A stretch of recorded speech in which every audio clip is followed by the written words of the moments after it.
Sega, the brilliant game developer and publisher, creator of phenomenons such as the iconic Sonic the Hedgehog, the critically acclaimed Panzer Dragoon series, and many more, was not in a state that it had used to be in. Gone were the days of being a frontrunner in the console market, a shell of its former self having to play second fiddle to its old rivals. But, as creators, they begrudgingly walked forward to their new future, unknowing of what the outcome would be. The same could be said of the Japanese game developer Red Company. Its ever-popular Sakura Wars franchise was inexorably tied down to Sega's final console. The series had ended on a high note. In 10 months, the developer and its partner Overworks were able to churn out a satisfying conclusion to the story. It would make sense if they were to abandon it and move on to greener pastures, but Red Company had bigger plans in store. It was time for them to conquer the world.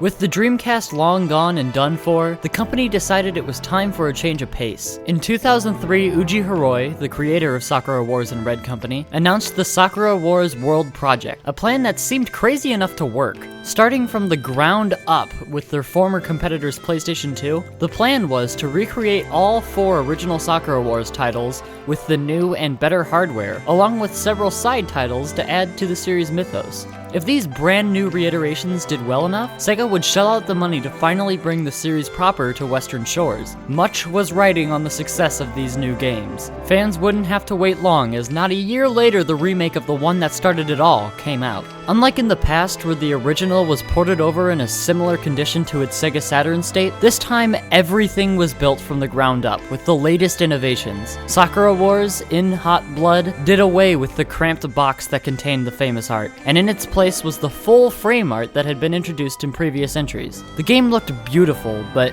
how did it play? The ARMS system, which was introduced in Sakura Wars 3, makes a triumphant return, in its original state with a new paint job as the definitive way to play Sakura Wars. While the combat never changed, the story and gameplay surrounding it changed somewhat. The plot was the same as ever, with the same beloved characters and dialogue the fans had come to expect. A new chapter and a new romance option were added in to make it the original more diverse and long form than ever before. And last but not least was the lips system. Taking advantage of what had been introduced before it, such as the classic multiple options and point and click sections, it seemed like not much had changed, but it had.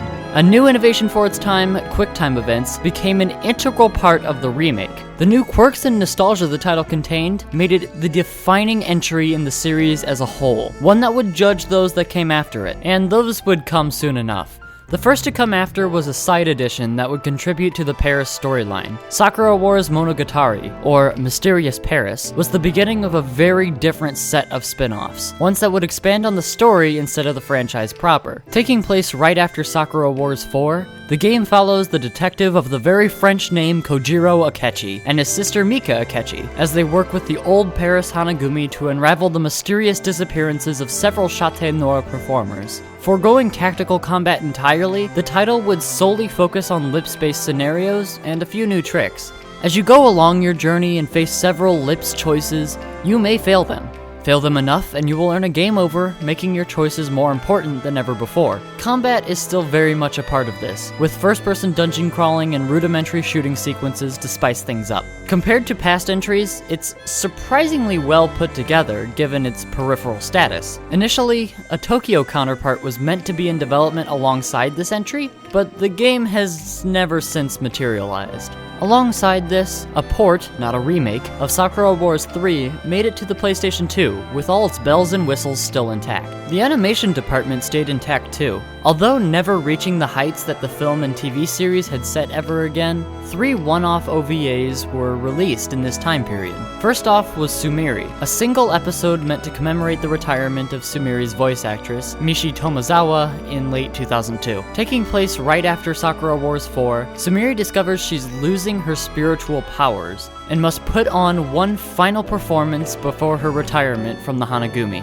After that came two Sakura Wars 3 tie-in OVAs, École des Péris and Les Nouveaux Péris, releasing in 2003 and 2005 respectively. Each tells side stories about the relationship between the various Hanagumi members, from how Glycine and Erica met, how Lobelia was captured and put in prison, and who truly is the captain of the group Fleur de Paris. While having a different feel in the animation and writing departments, the three counterparts still stood up well against the previous iterations. Another interesting jump into a different medium came with the Sakura Wars manga. Coinciding with the release of Sakura Wars in Hot Blood, and written by series creator Uji Hiroi himself, the plot would mostly take pointers from the main storyline of the original game, but with a multitude of elements from other Sakura Wars properties added in.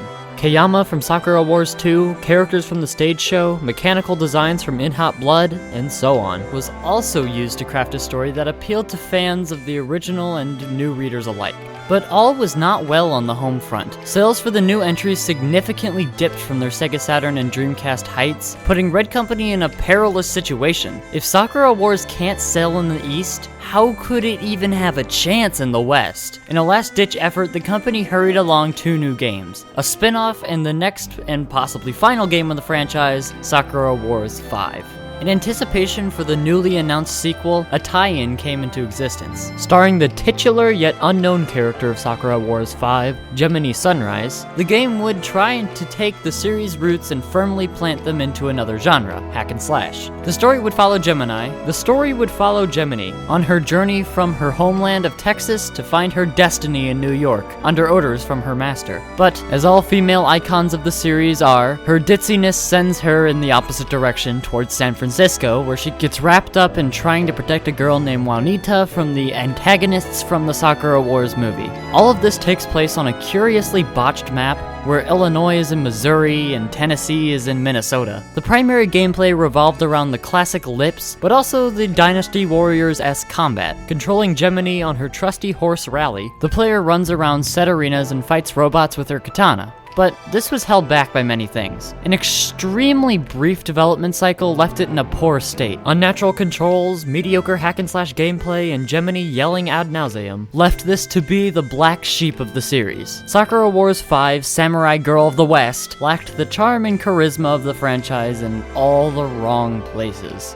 But not letting things get them down, the series continued on towards its next entry.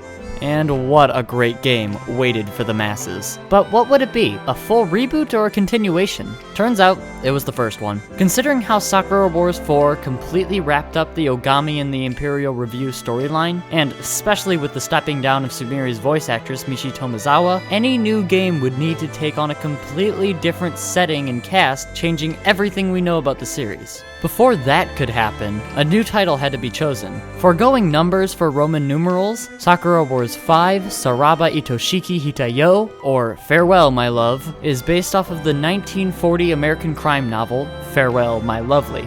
Having less to deal with the meaning of the title and more to deal with what is said, Farewell My Love turned out to be a deadly premonition of the future. But the show must go on. And thus, in keeping with this world project theme, Sakura Wars 5 brings in a new main character, someone who is significantly different than our original protagonist. Shinjiro Taiga, Ogami's happy-go-lucky nephew, is sent off to New York to command their brand new combat review. But, unlike Ogami, Shinjiro has to earn his keep at the New York Combat Review. Compared to the original's warm and whimsical opening, this time everyone except a few are cold and harsh to you from the start. This storytelling echoes the old American dream, picking yourself up from the bootstraps and getting back to work. This mixture of Sakura Wars 1 and 3's storytelling makes for an interesting concoction, one that is familiar but can stand on its own. The plot also takes its own dips and twists involving a certain historical figure, Oda Nobunaga. Even though they can be cold at times, he still has plenty of allies on his side. The klutzy samurai Gemini, the law-abiding Sagita, the gun-toting Rikarita, the paralyzing Diana, and the mysterious Subaru round them out. And while 13 other heroes have already represented the franchise for nearly a decade, these 6 new ones prove to be as original and imaginative as the rest. Combat and lips Lips are also as imaginative as ever.